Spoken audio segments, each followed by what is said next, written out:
so grateful to be here. I want to thank Congressman Clyburn for that fantastic fish fry last night. And I also want all of us to wish Elizabeth Warren happy birthday. I want to get right into it with you so you'll know why I'm here. The United States government is deeply corrupt. This is not a swamp. This is a sea of corruption. This has been going on for 40 years. And we're now at a point where basically we are not functioning as a democracy. We're functioning as a veiled aristocracy. The same kind of thing we said no to in 1776. The same kind of thing that showed and reared its ugly head with slavery, that shows and rears its ugly head with the suppression of women, that shows and rears its ugly head with segregation, with white supremacy, with Islamophobia, with anti-LGBTQ, with anti-Semitism. And that ugliness is back. And it's back not so much in terms of one particular institution. That would be like an operable tumor that we could just excise. Rather, ladies and gentlemen, it's really sly now. It's back as a mindset. And it is like a cancer that has metastasized, and we have a president that has harnessed it for political purposes. This is not something that we can defeat with just traditional policy prescription. I have great respect for all of the people who are running. I agree pretty much with what everybody says. We know what the Democrats stand for. But ladies and gentlemen, we need to be honest with ourselves and go deep about what's going to happen in 2020.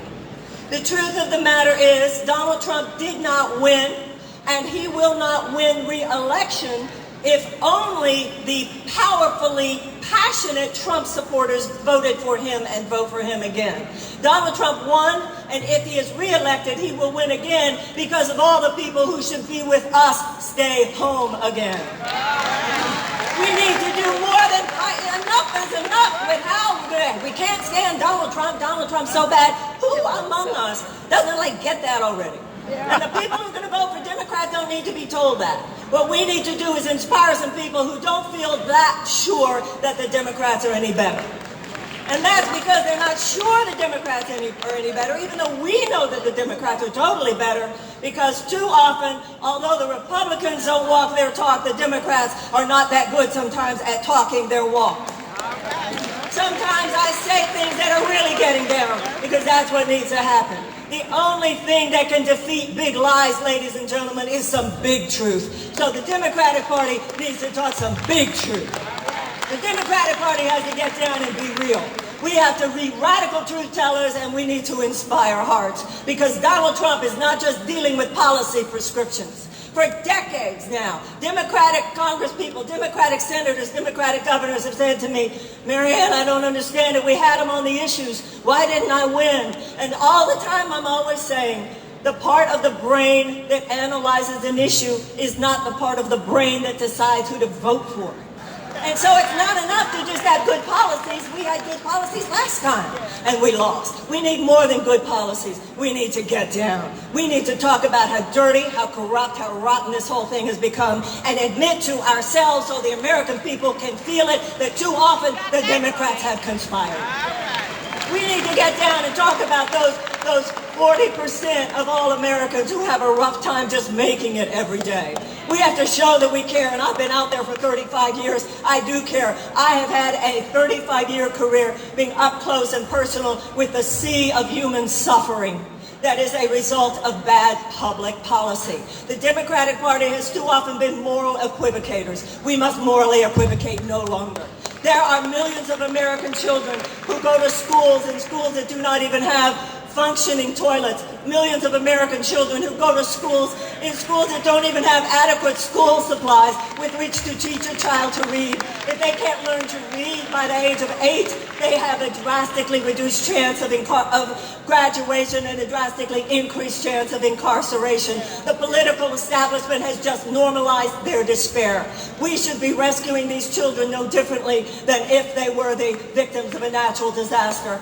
I want the real thing, ladies ladies and gentlemen, not just superficial things.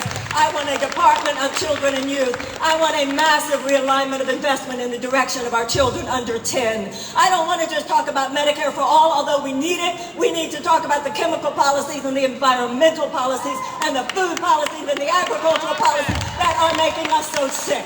And I don't just want to talk about race-based policies, because if you just talk about race-based policies, you're leaving open the question of whose fault that is. We need reparations, and we need reparations because reparations do more than pay money. They are spiritual power. They are an inherent mea culpa. They are an acknowledgement of a wrong that has been done, a debt that is owed, and a willingness to pay it. And in addition to that, ladies and gentlemen, we need to do more than just endlessly prepare for war. And we need to do more than just say things like, we need to bring the boys home. We need to challenge the underlying forces that make all this darkness inevitable. We need to challenge the military-industrial complex. We need to talk about war as too big business. We need a Department of Peace. We need to treat all desperate people as a national security risk. The Democrats need to get real, ladies and gentlemen, or they will not win in 2020. That's what I've been doing for 35 years. Radical truth and inspire our hearts.